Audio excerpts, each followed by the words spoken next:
Module 2, Chapter 7, Vehicles, Asset or Expense. Cars and bikes are part of most households. But do they really add to your net worth? A vehicle is usually a depreciating asset.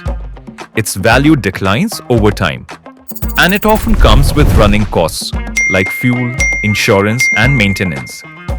Rohit buys a car for 10 lakh. After 3 years, its resale value is 6 lakh.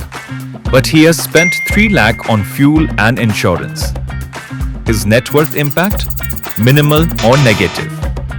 Remember, vehicles usually depreciate. Include maintenance and running costs in net worth. Don't overestimate their financial contribution. Folo tracks assets and expense for accuracy. Avoid counting vehicles as wealth. They are mostly expense in disguise.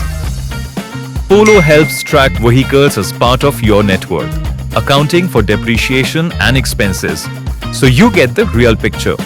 Next, we will look at retirement accounts, long-term assets that secure your future.